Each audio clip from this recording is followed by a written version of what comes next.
Magandang araw sa'yo.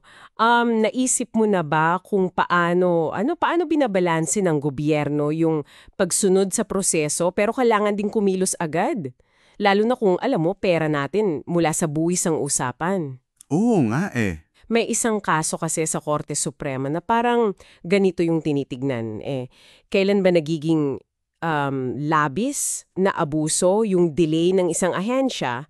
At anong mangyayari kapag napilit yung isa na lumabag sa rules dahil dun sa delay?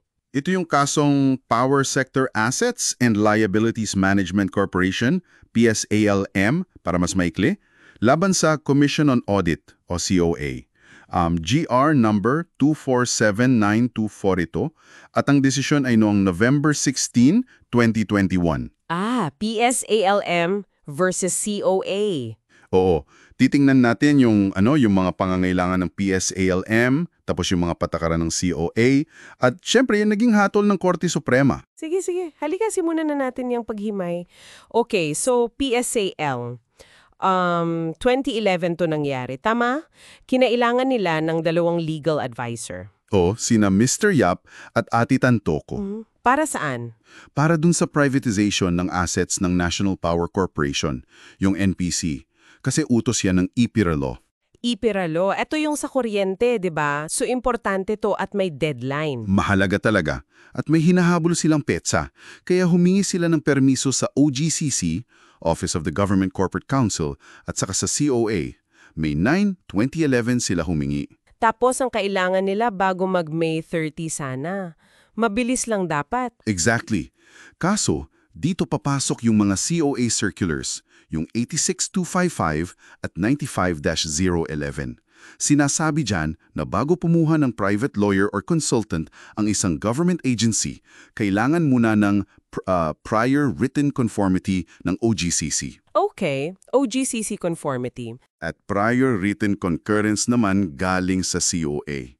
Kahit advisory lang yan, kailangan pa rin. Ang purpose niyan para masigurong kailangan talaga yung serbisyo at tama lang yung bayad. So parang check and balance. Okay, nakuha ba nila? Yung OGCC daw, mabilis. Yung OGCCO, mabilis daw nagbigay ng permiso pero ang COA, yun ang naging issue. Ano nangyari sa COA? Grabe, mahigit 3 taon.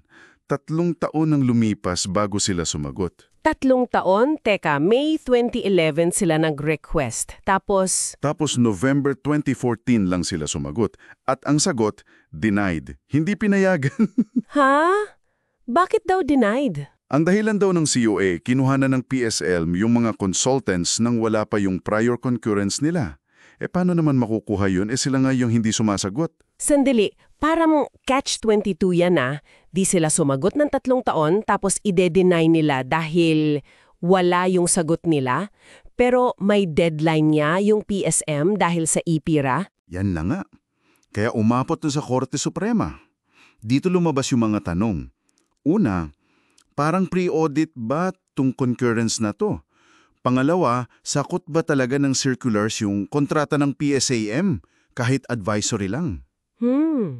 Pangatlo, at ito siguro yung pinaka-critical, nagkaroon ba ng grave abuse of discretion ang COA dahil sa sobrang tagal bago umaksyon?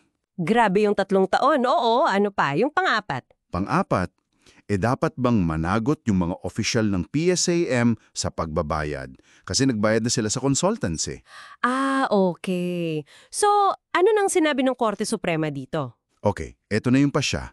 Sa unang tanong, sabi ng Korte, oo. Parang pre-audit nga siya in nature, pero nasa power pa rin ng COA na i-require to. Kahit inalis na generally yung pre-audit noon. Okay. So, valid pa rin yung requirement.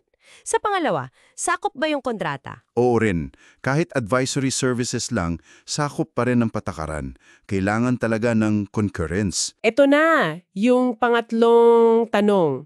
Yung grave abuse of discretion dahil sa tagal. Ano sabi ng korte? Dito, malaking oo. Sabi ng Korte Suprema, nagkaroon talaga ng grave abuse of discretion ng COA. Sobrang tagal daw kasi nung magit 3 taon na inaction. Hindi makatwiran. So, mali yung ginawa ng COA na i-deny dahil lang wala yung concurrence na sila naman ang dahilan kung bakit wala. Tama.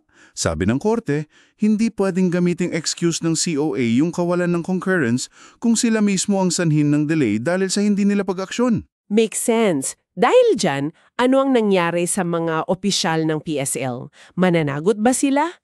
At yung bayad sa consultants? Dito, pabor sa PSL. Hindi dapat managot ang mga opisyal. Bakit? Kasi nakita ng korte na kumilos sila in good faith.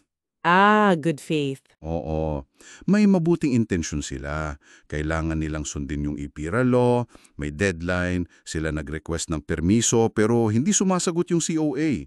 Kumbaga, napilitan sila dahil sa sitwasyon. At dahil good faith at nagtrabaho naman yung consultants. Dapat lang nabayaran yung mga consultants. Nag-render sila ng service eh.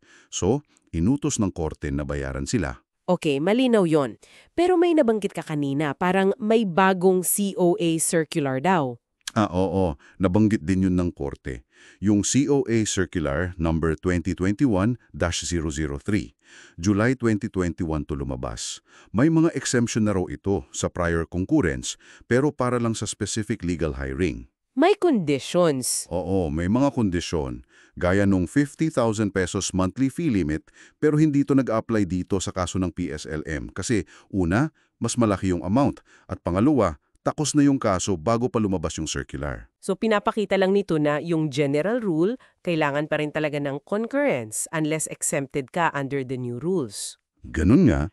So ano kaya ang aral dito para sa mga nakikinig natin? Para sa'yo, malinaw na importante yung rules, yung proseso, pero hindi pwedeng maging totally rigid, 'di ba?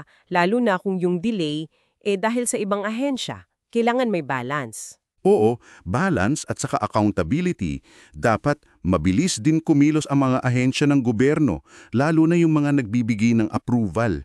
Hindi pwedeng ipitin yung iba. At ito siguro ang iwan nating tanong para sa'yo.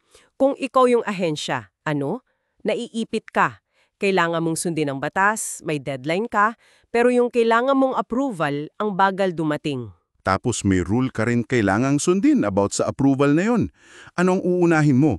Yung mandato mo sa batas o yung rule na naipit dahil sa delay ng iba? Mahirap na tanong yan. Anong palagay mo? Pwede kang mag-iwan ng komento sa baba at kung nagustuhan mo itong usapan natin, pa-favorite naman.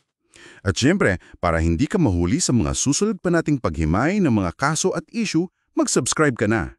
Hanggang sa muli!